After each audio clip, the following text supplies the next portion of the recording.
Hi everyone, I'm Pat Cosentino, Superintendent of Region 12, and we are here today with Wendy Youngblood, who teaches in our Humanities Department. And Wendy is off on a very spectacular, unique experience with TEDMED, which is, I guess, an affiliate of TED. And we're here to tell you about it. It's really, really exciting. So Wendy, welcome. Thanks so much for having me. I'm really, really delighted to talk to you about this and to share this with the greater Region 12 community. Good. So tell us about TED, first of all. Okay, so for people who don't know, I've been involved with TED for about 6 years now. TED is a conference that started in 1984 in California. It started putting lectures online. TED stands for Technology, Entertainment, and Design.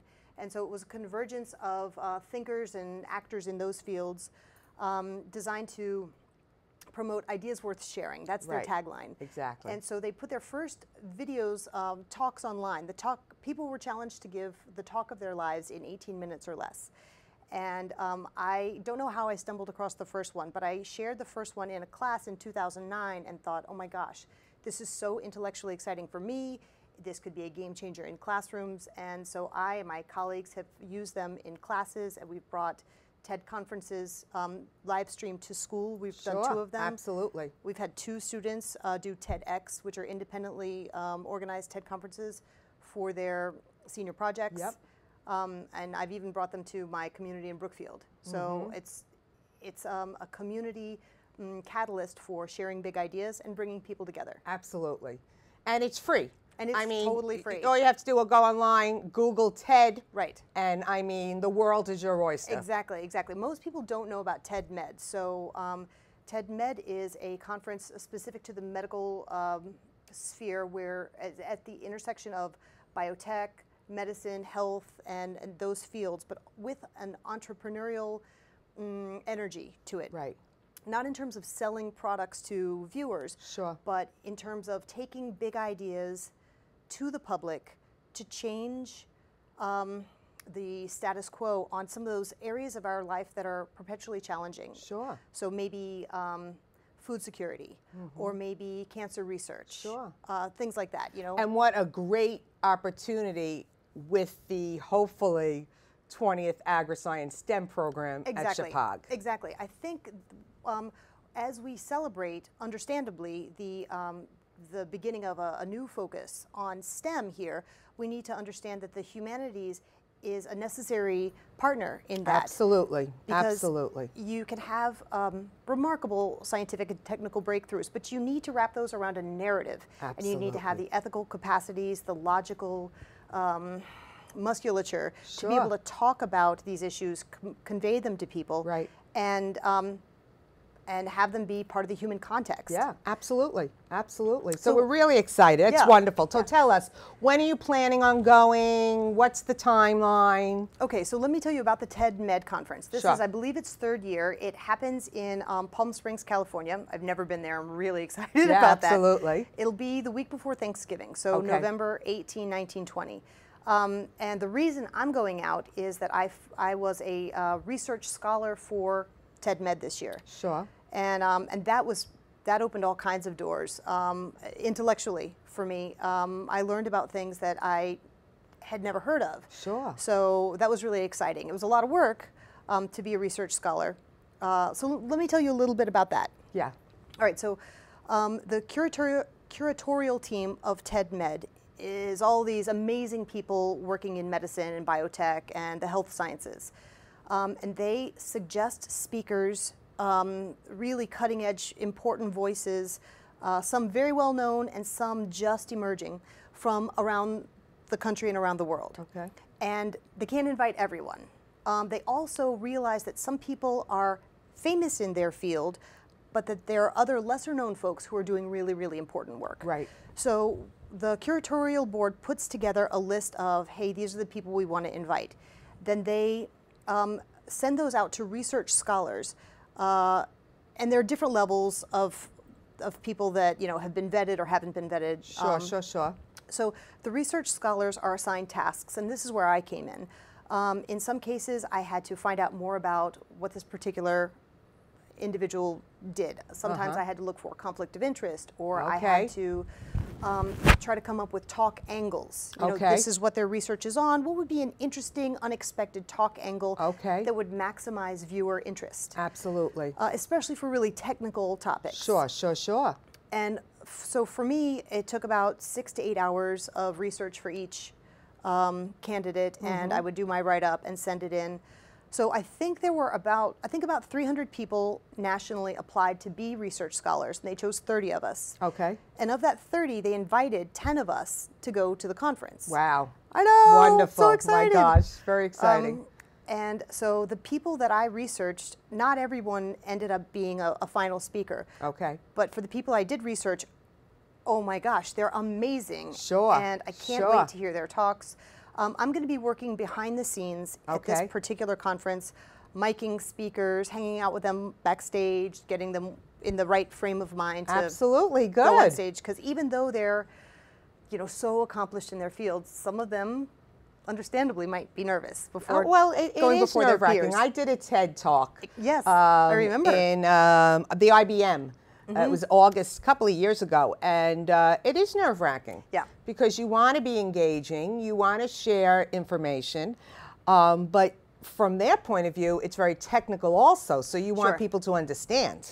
Exactly, and this is, you hit on something that I think can connect this work at the TEDMED conference back to Region 12, which is as you know, the culminating project for students here after their 12 years or 13 years in Region 12 is a senior project, where students spend all year investigating a subject of their personal interest. Sure. And then they deliver a 45-minute presentation to the public. And the more work I do with TED in preparation, curation, speaking publicly about it, I realized what makes an effective presentation. And so with this conference, I'm going to get to see sort of the guts of the event. I'm going to watch presenters ready themselves and deliver their presentations. And I've spoken with the senior project teachers. We're hoping to Skype with the classes in real time, hopefully. I mean, how great would it be for me to say, I'm here with Surgeon General Vivek Murthy. Absolutely. Say hello to the kids in Connecticut. I mean, how awesome would that be? Oh, that'll be fabulous. Absolutely. And it's also, you know, we're sitting in our TV studio too. Right. So you're also learning a lot of those skills that, you know, that are hard. I mean, when we interview people here, they are nervous. Yes. They're nervous. People are very nervous to get on the TV show, even though we try to calm them down and tell them really it's just a conversation. As soon as those lights go on and Karen Files, you know, goes 1, 2, 3, 4, 5, you know, people get nervous. Right. So it's definitely a skill that will help us not only with the students but with the staff and with our production studio. Hopefully. Yeah. And as the way that we consume and transmit information changes, inevitably, I think we have to get used to speaking in a focused manner. Right, absolutely. Better than sound bites, you know? Sure, sure. And so I think the more that we can give students that practice and that they can see intellects that they admire have the same human struggles. Absolutely. I think it helps dispel those nerves. Yeah. Now, tell us, you've been involved with TED for a while. Who are you looking forward to seeing down there and working with? Okay. So I'd really like to meet, well, I mean, some of the rock stars, obviously Vivek Murthy, the Surgeon General. Yeah. One of the nation's HIV/AIDS gurus, Tony Fauci, will be there. One of the women that I researched is Dr. Vivienne Ming, who is a theoretical neuroscientist. Wow. And even at this point, I'm like, whatever that means. Sure. But actually, I think you'd really like her research. She is interested in personalizing education from a neuroscientist's perspective. Sure, sure. Sort of going beyond the standard learning styles, studies that we already do for business, and using our big data tools that we already have to help students maximize their personal potential. It sounds sort of like, I mean, I'm only able to talk about it in general terms here. I hope to come back with a really crystal clear version of her vision and work. Absolutely. But she's amazing. She also does a lot of work with LGBT issues and women in tech, trying to promote greater diversity in tech fields. Yes. That's wonderful. Yeah. The tech piece is just exploding. I mean, Right. it's just, you know, when you have kids, your own children or students that you're working with, whether they're in high school, college, you know, one of the things that you want for them is you want them to find a passion, and you want them to have a career that they can be productive citizens in the world. And move out of your basement. Exactly. We don't all have to be, you know, neuroscientists Right. or, you know, lawyers, doctors, whatever. But you want them to find that. And I think the tech piece is gigantic, and I'll speak for myself, have a handle on all of the different careers. And I'm excited about the STEM program that we're Yes. working on here to help kids really see the different pieces that you can be involved in. Exactly, exactly. And hopefully that will trickle out to the girls as well, because Exactly. tech is still disproportionately male, especially Yes. in leadership positions. Sure, sure. I think another benefit of a conference like this with TEDMED, and indeed with so much of TED, is that in sharing these talks in classes, kids say, wow, that's fascinating. Right. And 15 minutes ago, I didn't know that field existed. Sure, exactly. And now, not only do I know Yeah.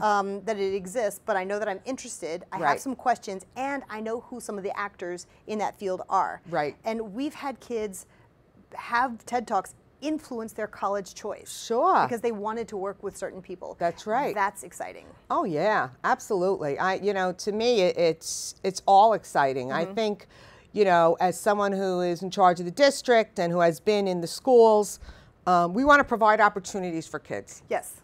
A variety, comprehensive, as many opportunities as possible, so that they can really get a feel, I like this, I don't like this. Right. And this is just another opportunity for our Chapag staff and students and the Region 12 community Exactly. to really learn. Exactly. Well, I hope I hope that we'll be able to offer another live stream opportunity sometime this year, because Yes. there will be several TED conferences going on. Well, several, maybe 2 or 3 going Sure, on. sure, There's sure. TED Youth in November. Okay. There's TED Global, I'm not exactly sure when, and then the standard TED conference, the flagship conference, will be either in late February or March. And we've reached out to the community before. We had low numbers turn out, but hopefully as the word gets out, Yes. people will realize that we are talking to you, that we want you to come and Absolutely. experience this great event here with our students and staff, because it shows that learning is open to and valued by everyone in the community. right. And if TED will license this to us for free, which it does, we think everyone should take advantage. So I hope that people will. Just wonderful. I think it's a great opportunity. I think it's a great opportunity for us, and I think it's a great opportunity for you.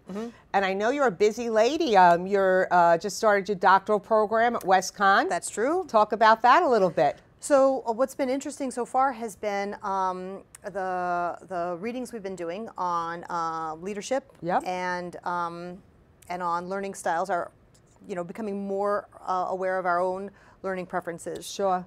There's a really interesting cross section of people, Right. administrators and teachers, and other education professionals Sure. who are involved in it, and they're from Connecticut, lots of different districts in Sure. Connecticut and in New York. So those are already sparking rich conversations, and we Yeah. have great professors. Yes. Dr. Cosentino is one of them. Yeah, thank you very much. And it's already making me reflect in new ways about my practice. Yeah, absolutely. We happen to be concentrating, I'm teaching the leadership class, which is the first class in the doctoral program. And it's the same doctoral program I went to. Right. I was in the first cohort, you're in the 7th. November 7, yes. And it's a really great class because it focuses on reflecting on your leadership style. We're working right now on Daniel Goleman and emotional intelligence. Right. And the different competencies and domains that you really have to be reflective of to be an effective leader. Leadership is difficult. Exactly, exactly. And ultimately, it expands your empathy, Yeah. Which makes us all more effective as community members, whether Good. that's in a classroom where you're at the head of the class or you're participating in a class. Yeah, and this program is also going to be beneficial to them. So I'm hoping at one of our next classes before you go, you let them know so that they can participate too, because this is really special. This is special, and I know that we're going to try to do some press with you and, get you in the newspaper and people understand and really understand this unique experience for Chapag, right, for you and for our community. Well, it's great that Region 12 is a place, it's almost like a best kept secret. We know that there's fantastic stuff happening in our building. Absolutely. And we have really dynamic